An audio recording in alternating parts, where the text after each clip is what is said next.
अब नहीं रुकेंगे इजराइल के कदम।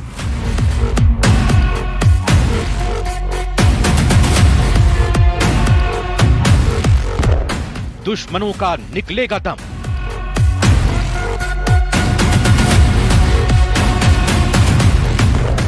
रण ऐसा होगा फिर कभी नहीं जैसा होगा। इजराइल उस राह पर चल पड़ा है जहां से वापसी की कोई गुंजाइश नहीं बची है।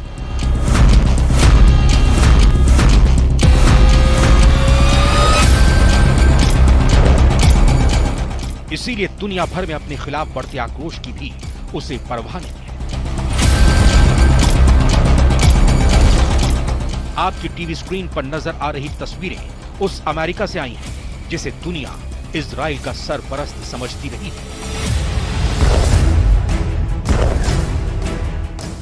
जिस गोद में इजराइल पलता बढ़ता रहा है, वहां भी अब इजराइल के प्रधानमंत्री बेंजामिन नेतन्याहू के खिलाफ गहरी नाराजगी देखी जा रही है। व्हाइट हाउस के बाहर लगी इस तस्वीर में नेतन्याहू को युद्ध का अपराधी दर्शाया गया है।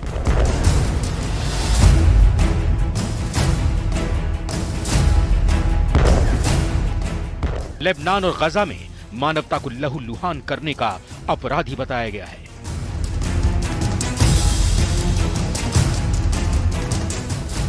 दुनिया के कई देश नेतन्याहू पर सीज फायर का दबाव बना रहे हैं, जबकि इजराइल ने साफ कर दिया है कि उसे किसी की नहीं पड़ी।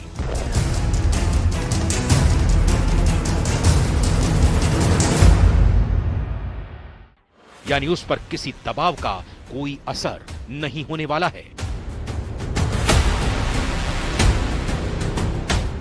हैरानी तो यह है कि अमेरिका तक ने इजराइल को खत भेजकर गजा पर सैन्य सहायता में कटौती की चेतावनी दी है।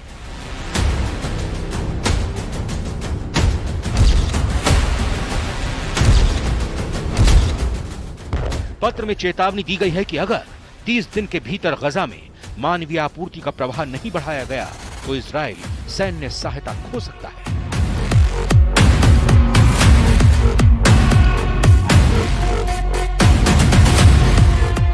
इस पर इजराइल के प्रधानमंत्री बेंजामिन नेतन्याहू के कार्यालय में मंगलवार को बयान जारी किया।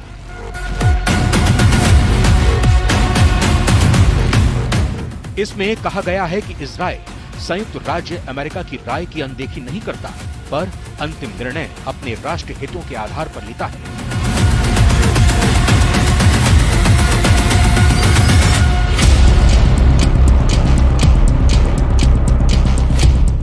दरअसल पिछले साल 7 अक्टूबर को इजराइल पर हमास ने भीषण हमले किए।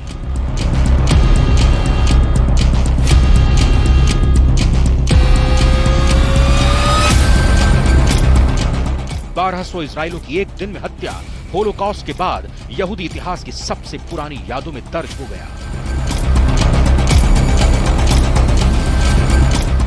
इजराइल को इसका बदला लेना ही था।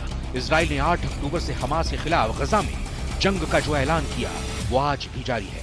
एक साल में गजा लगभग खंडहर में तब्दील हो चुका है। मकान, अस्पताल से लेकर स्कूल तक युद्ध का अग्नि में सब कुछ स्वाहा हो चुका है। 50,000 से ज्यादा लोग मारे जा चुके हैं। मलबे में 10,000 से ज्यादा लोगों के अभी भी दबे होने की आशंका है। गजा का हर शख्स विस्थापित है और यही वजह है कि दुनिया के अधिकांश देशों की मुखालफत के बावजूद इजराइल अपना इंतकाम पूरा कर लेना चाहता है, ताकि फिर कोई उस पर हमला करने का दुस्साहस ना कर सके।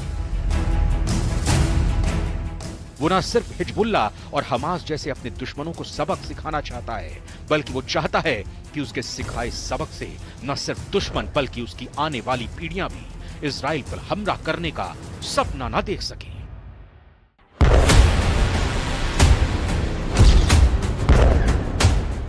Bureau report, news 18, Rajasthan.